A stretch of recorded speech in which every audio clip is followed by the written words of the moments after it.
Queria falar sobre a IPO agora, né? O Parreira, você deu uma entrevista recentemente aí para o Neofeed, né, falando sobre isso. Eu até lembro que eu mandei para o Salomão essa entrevista e falei, olha, parece que o Parreira está meio pistola, né? Porque quando falava ali de IPO, você fez algumas críticas ali aos bancos e tal, mas, no entanto, a gente viu a notícia recentemente de que vocês entraram na IPO da Enjoei, né? E chegaram a um tamanho relevante aí de 5%, de mais de 5% do capital, né? Bom, o que eu queria saber é como é que vocês separam o joio do trigo, a IPO que é bom, a IPO que é ruim, e como é que vocês encaram o preço dessas ofertas? Eu acho que tem dois aspectos, né? O aspecto macro dos IPOs e os aspectos micro, tá? Eu fui publicamente, sou publicamente, e todos os meus amigos no mercado sabem que eu sou bem crítico da construção macro dos IPOs no Brasil. E eu acho que contra números não há argumentos, né? E como eu sabia, eu suspeitava que essa pergunta ia aparecer aqui hoje, eu fui me armar de números, né?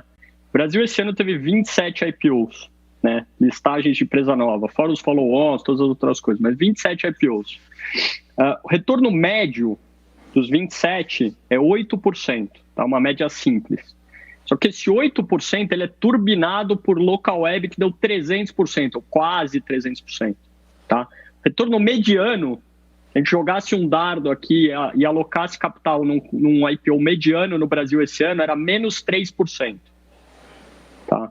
Então, eu acho que os IPOs no Brasil são, na média, ou talvez na mediana, mal precificados. Tá? O mesmo exercício nos Estados Unidos, a gente está falando de 327 IPOs contra 27 no Brasil. Tá? 630 bi de capital levantado no mercado americano em IPOs. Retorno médio dos IPOs nos Estados Unidos, 30%. A mediana é parecida. Tá?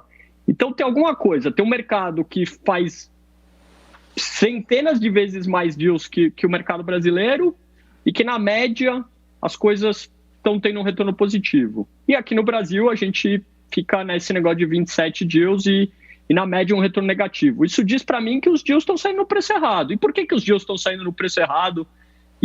Foi contra isso que eu fiquei um pouco pistola naquela entrevista.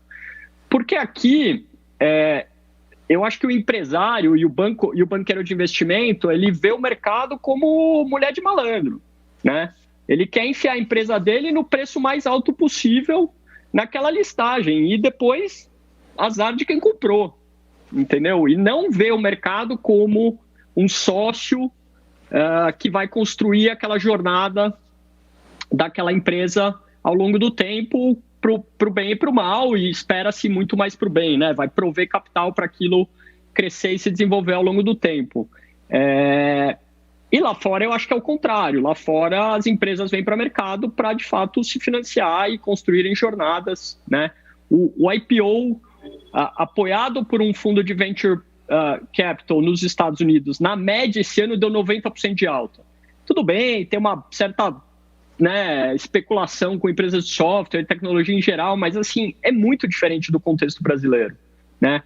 O banqueiro de investimento aqui, para conseguir um deal, ele convence o empresário primeiro que aquela empresa dele vale muito. E depois ele vai atrás de um gestor incauto para enfiar aquela operação no gestor, né? Não é o contrário, né? Então é isso que me incomoda e me preocupa, porque é um mercado construído de cabeça para baixo sobre os pilares errados. E isso se reflete nos retornos. Agora, dito tudo isso, no aspecto micro, tem empresas espetaculares sendo listadas, com histórias de crescimento potencial excelentes, com times de gestão excepcionais, né, empreendedores ou gestores excepcionais, com posições competitivas muito interessantes, né, e espaço para crescer muito interessante. Então, Enjoei é uma delas, uma história de empreendedorismo lá da Ana, do Tchê, incrível. Uma razão LTV para cá que super bacana, um mercado que tem um potencial de crescer estúpido, né? Então aí beleza, faz sentido. E obviamente tem que discutir o preço. Tudo isso tem que ser um preço razoável. Então a gente entrou em Enjoei, Pets, Mateus, a gente participa de deals, a gente faz o dever de casa para achar isso. Agora, no macro, eu acho eu ainda acho que os IPOs no Brasil são mal precificados. Eu quero agregar algo a isso, que é uma possível causa deste problema, né? Além do greed, né? Dos empresários e dos banqueiros de investimento. A gente tem um M4, quer dizer, que é o dinheiro que circula por aí, de mais de 7 trilhões de reais. E você olhar um juro muito baixo, né? E olhar o dinheiro que está em fundos multimercado e fundos de ações, sem contar investidores pessoa física que estão crescendo muito, o volume de ofertas, por mais que você fale em 100 bi por ano, né, mas de novas, né, 100 bi tem porque o BNDES está vendendo ativo, mas de novas ofertas, não estou falando de secundárias, estou falando de primárias. Quanto teve de primária esse ano? 40, 50 bi?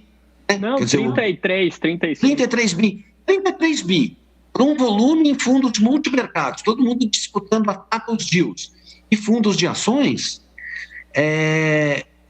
então isso acaba sendo mal precificado, porque você tem um excesso de dinheiro para pouca oferta. O Brasil cresceu pouco, né? Esse crescimento baixo, muito pouca empresa cresceu, né? E ficou grande. Né? Nós estamos atrasados em tudo isso, enquanto que o nosso dinheirinho, corrigido pelo CDI, né? Subiu astronomicamente.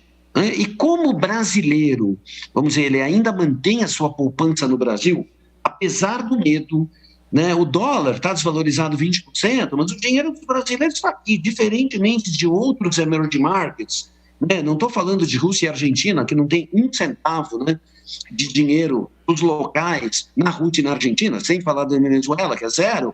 A maioria tem pouco, né? O cara ganha dinheiro no país dele e investe no exterior. O brasileiro está investido aqui. A gente tem uma ótima, vamos dizer, safra de gestores multimercado, de gestores de ações fazendo um excelente trabalho. Esse problema, ele não vai acabar, que o Parreiras falou. Mas eu tenho convicção que isso. E aí uma outra coisa que o Parreiras faz muito bem, que também vale a pena citar, embora não seja a conversa de agora, é crédito. O nosso crédito, comparando com o crédito no exterior, é muito mal precificado. Ele paga prêmios como os bancos. Aí não é tanto multimercado, é muito fundos de renda fixa dos grandes bancos que têm 80%, 90%, não, 85%, 6, 7 grandes do dinheiro do Brasil. Eles carregam, além de títulos públicos, títulos privados, e os spreads estão muito mais baixos do que deveriam ser. Você não tem aqui o mercado high yield, e mesmo o mercado high grade paga pouquíssimo, né? Dito isso, tudo isto, tanto o mercado acionário quanto de crédito, tem uma liquidez muito baixa, quando de fato você precisa vender, né? Então, assim, a gente tem um mercado pujante, mas neste sentido muito pouco líquido e perigoso em termos de risco. Também por isso que a gente não quer, hoje, né, comprar renda fixa longa, porque a gente tem medo que a porta de saída, né, no mercado é pequena e você vai depender do tesouro para dar liquidez. Então, eu só quis complementar o que ele falou bastante certo. Eu estou dando uma pista, né? Enfim, a tal da janela de oportunidade significa que tem um trouxa do outro lado da linha, né? Não, excelente. Mais claro impossível, Luiz.